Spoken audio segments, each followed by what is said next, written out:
Schizos are able to know psychos on an instinctual level and suss them out in a way that most normies never could. Thus, there is a constant demoralization campaign against schizos from the tyrant psychos who seek to use the overall population against their greatest natural enemy. There's a silent war happening between psychos and schizos. The population for both are very small, but one group is more likely to become CEOs and the other is more likely to become homeless. Schizos are good at pattern recognition and can notice the psychos. Normies aren't as good at detecting psychos, and psychos relish it and dominate them because of this. This is the problem with psychopathic liars. They'll say a lie to sell one thing, to get something, and then they'll sell a contradictory lie to get something else. And then when you, the non-psychopath, says, well, how can those two things exist simultaneously? Oh man. Oh man, oh man. Not again. Yeah, I learned the game from William Wesley, you can never check me. Back to back for the that didn't get the message. Back to back like I'm on the cover of Lethal Weapon. Back to back like I'm Jordan 96, 97. Whoa, very important and very pretentious. When I look back, I might be mad that I gave this attention. Yeah, but it's weighing heavy on my conscience. Yeah, and you left the boy no options. I wanna see my go insane. You gon' make me step out of my frame. You gon' make me buy bottles for Charlemagne. You gon' make me go out of my way. I waited 4 days, where y'all at? I drove here in a rave playing AR app. I'm not sure what it was that really made y'all mad, but I guess this is what I gotta do to make y'all rap. I mean, oh, can't fool the city, man, they know what's up. Second floor, Tootsie's getting shoulder rubs. This for y'all to think that I don't write enough. They just mad cause I got the Midas touch. You love her, then you gotta get a world tour. Is that a world tour or your girl's tour? I know that you gotta be a thug for her. This ain't what she meant when she told you to open up more. Yeah, trigger fingers turn to Twitter fingers. Yeah, you getting body by singing. I'm not the type of nigga that'll type it. And shout to all my boss, wife and make sure you hit him with the prenup. Then tell that man to ease up. I did another one, I did another one. You still ain't did about the other one. Got the drink and me going back to back. Yeah, going back to back. I got the drink and me going back to back. Yeah, I'm going back to back.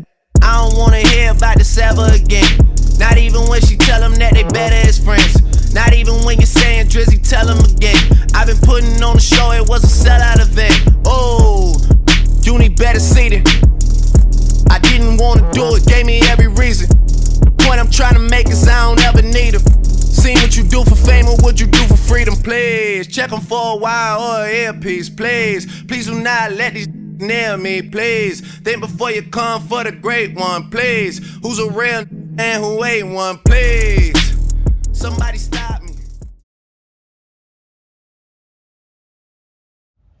With respect to the time lapse, the Gl0be proponent claim was that even though the jet was headed southwest, the upward movement of the stars due to the curvature adjustment of the aircraft and the downward motion of the stars due to the rotation of the Earth canceled each other out equally.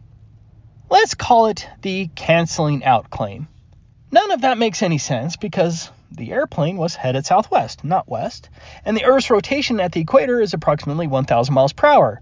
Even assuming the Earth's rotation was real, there still should have been some evidence of upward movement, even at an angle.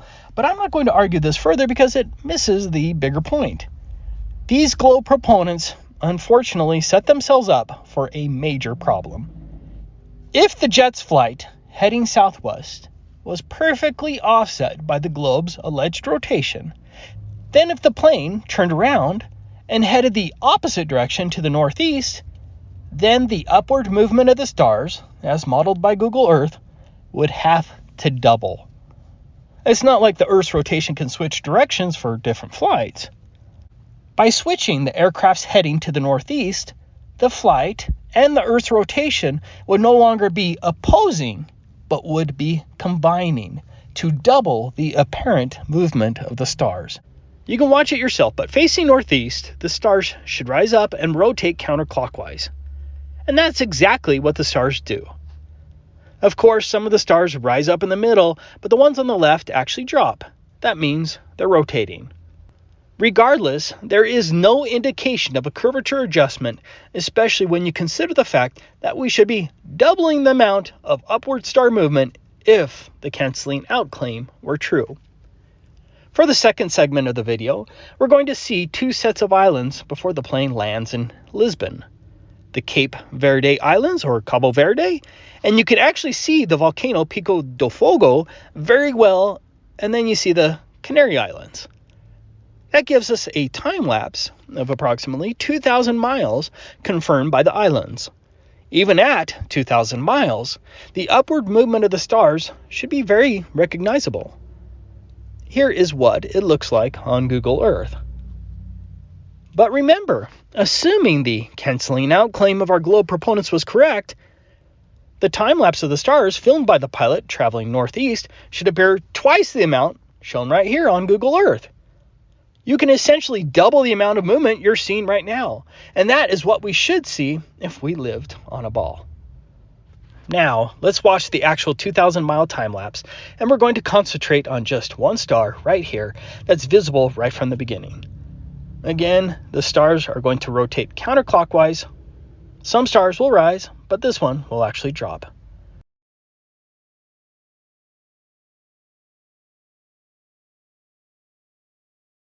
Here it is again.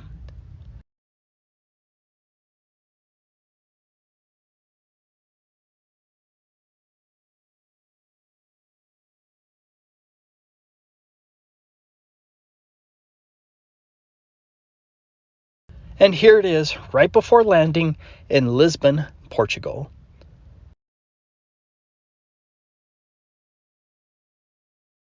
Here's the beginning position. Here's the ending position. The same star was visible for over 2,000 miles heading northeast. Comparing that to what we should have seen if we lived on a globe, the truth becomes obvious. There is no curvature adjustment by aircraft. This ends the globe. The upward movement of the stars should have occurred, but it did not. As confirmed from several video sources, commercial jets do not drop their noses to account for the curvature of the Earth. Forget my 20-mile laser test proving the Earth is flat. There is no measurable curvature over 4,900 miles. No curvature of the Earth means the Earth is demonstrably flat. Thank you for watching. McToon, McLooney Tunes, MC Tune, McCartoon. For your audience must be impressed, or you're wasting your breath.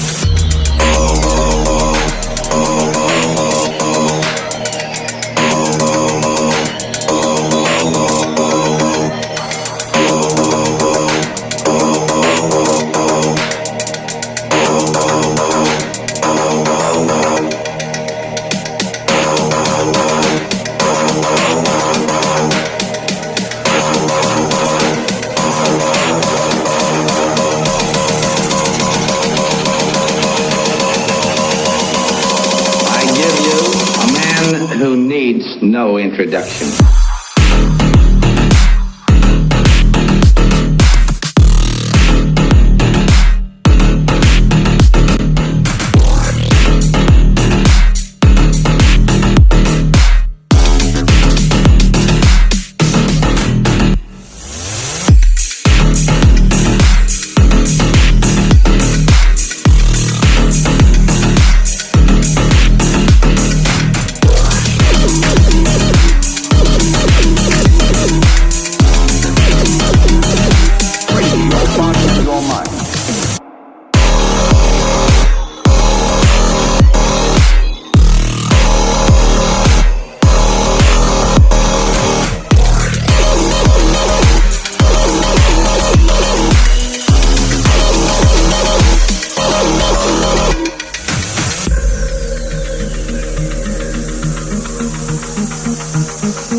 And dude, I've mopped the floor with him so many times it's a joke. I went and dug up an actual debate where McToon loses he gets absolutely flattened by a flat earther known as red pill philosophy. So now I'm going to show you exactly what it looks like when Mick does decide to debate. Check this out. It's a long distance observation I captured with a P1000, showing stuff that's not supposed to be visible according to the predicted sphere Earth model. And how did you determine what was too far to be seen? The metabunk curve calculator. Okay. And then did you control all conflating variables? Did Aristotle do it when he claimed to have seen ships disappear bottom up and it was used as slam dunk proof we live on a spinning space ball for the last 2,000 years? Well, Aristotle's not here, so this is your. He's foundational to your religion. I didn't bring him up, so that's. Look, if you want to throw Aristotle under the bus, that's fine. Let's just get that out here up front right now. I didn't claim anything from Aristotle, so I won't be. Aristotle is credited by multiple mainstream historical sources as the guy who provided some of the most foundational proof we live on a sphere, one of which being ships disappearing bottom up. Did he account for all the variables that are taking place when you're making a long distance observation over water? Did he account for all that? So bottom up is different than what you're seeing here, right? Or did you see bottom up? I don't know what exactly. No, it's flat in that footage. It's flat. It's not missing. That's the problem. It's not missing. It's supposed to be hidden by 80 feet of Earth curve. There's no curve there. Yeah. But are you? So I don't know what this looks like for real. Is there supposed to be something there, or are we seeing the shore, or is there something obscured? You're basically seeing everything.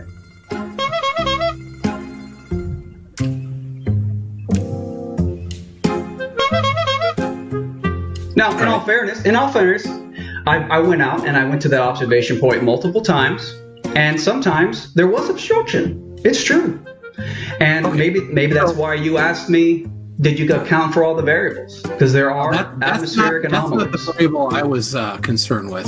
Okay, but did you take into account the actual conditions? Like, do you have the temperature at yeah. Well, I go back to my original point. Did Aristotle take that into account when you guys put it in the textbooks for 2,000 years as slam dunk proof we live on a sphere?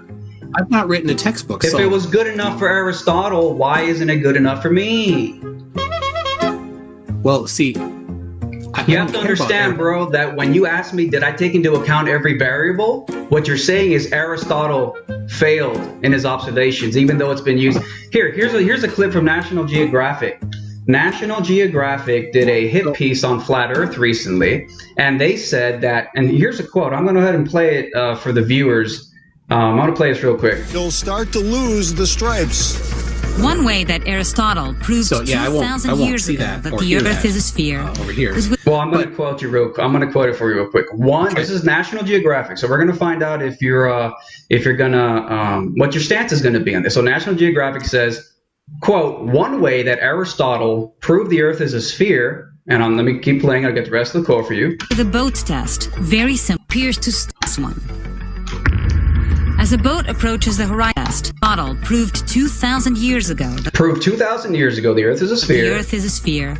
Was with a boat test, very similar to. Was with a boat test similar to the one that was performed by that investigative group that was out there with National Geographic. A boat test, things disappearing bottom up in the distance.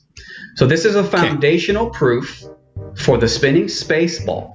Okay, it's been used in textbooks. It's been referenced by National Geographic. It's constantly referenced as a slam dunk proof. Aristotle did it 2,000 years ago, as National Geographic just said. Okay. So did Aristotle account for all these refractive conditions that you're now asking me to account for?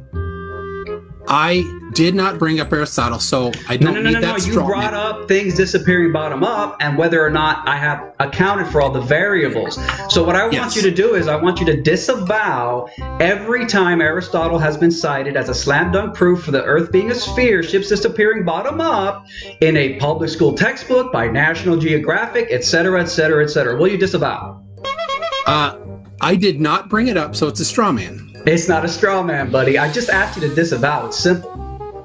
I won't disavow something that I didn't bring up. It's not necessary. Should Aristotle have accounted for all the refractive and atmospheric conditions? If you want to talk about here's the deal. He's running, guys. Come on, McToon. Just admit it. If you're going to demand that I have atmospheric conditions accounted for, why didn't Aristotle, when he was put into textbooks for all these thousands of years? All right. So seeing too far versus. So he's just going to ignore the question, everybody. Absolutely. Watch it. It's a straw man. I will ignore a straw man. Incredible. So why does Aristotle get preferential treatment? Seeing things obscured bottom up is a Gl0be from seeing too far. Sad, man. Right? Very sad. They're related, for sure. That's very sad. So independent of the distance that you see something, being obscured bottom up doesn't tell you anything necessarily about the radius of the Earth, but it tells you there's something blocking. So are you going to make me account for all the refractive variables that you demanded a minute ago? Absolutely. I'm going to insist that you do that. What about National Geographic when they cited Aristotle without those considerations as proof?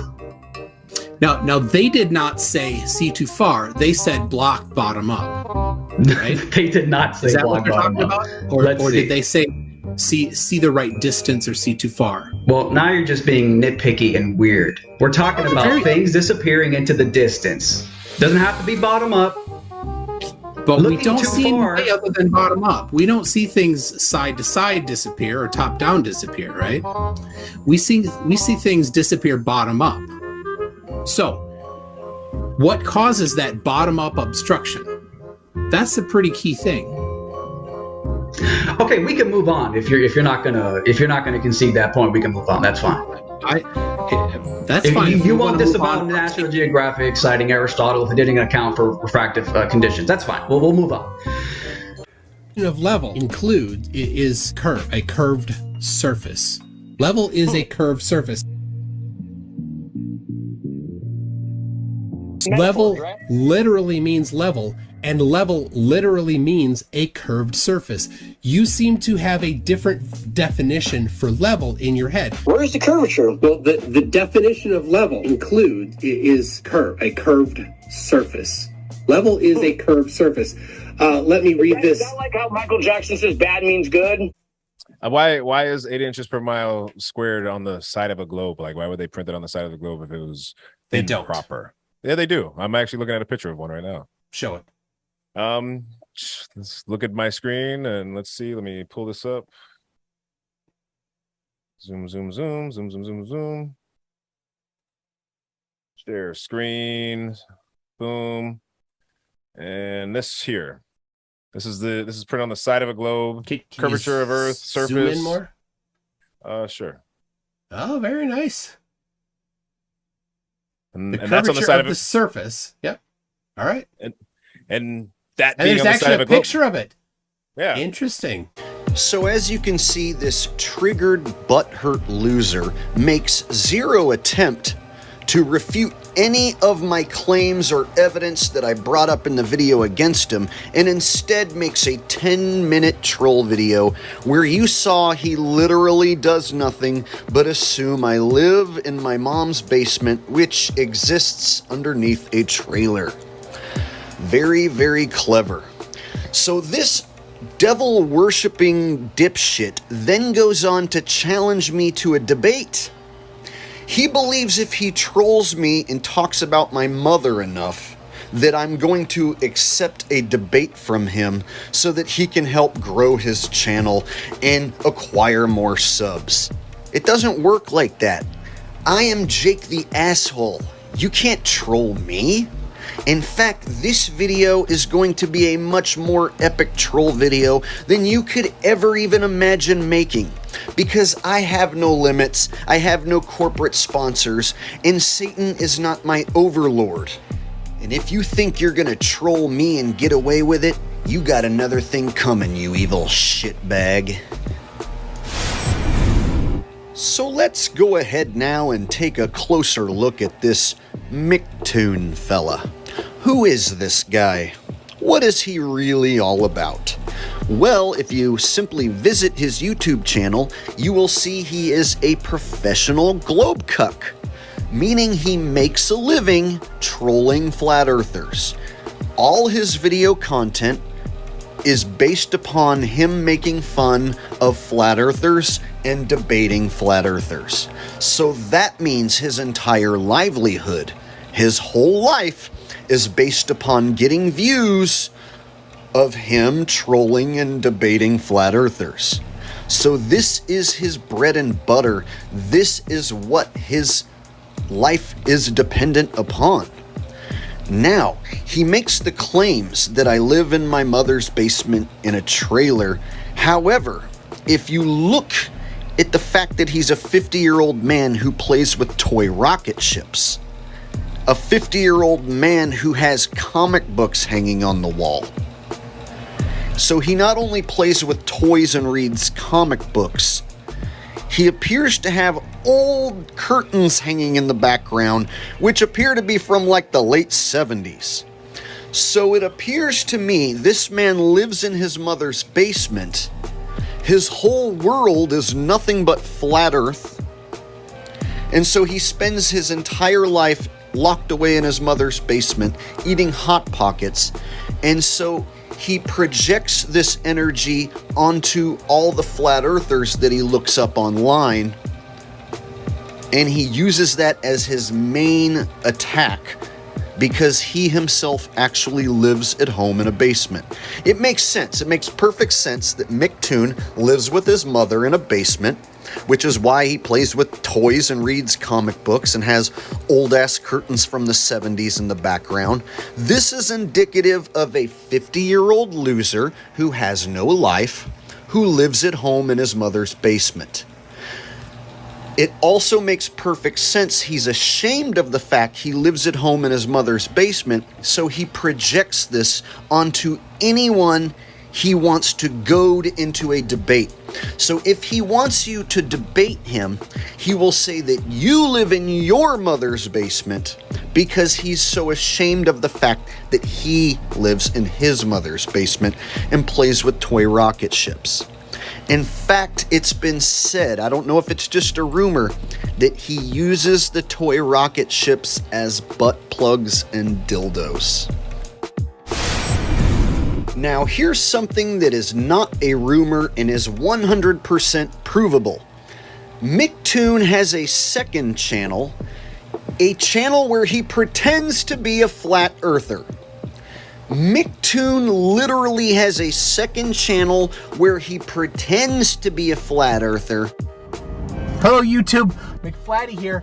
So my video of the first 10 proofs of the we're not on a spinning ball, and it never really took off. He never really got the desired effect he wanted out of that channel, so he doesn't post over there anymore. But he used to make videos where he would pretend to be a flat earther. So you have to ask yourself, what kind of 50-year-old loser has to make a pretend flat earth channel? What kind of 50-year-old loser not only pretends to be a flat earther, but is so obsessed with flat earthers, he does nothing but make flat earth content all day, every day?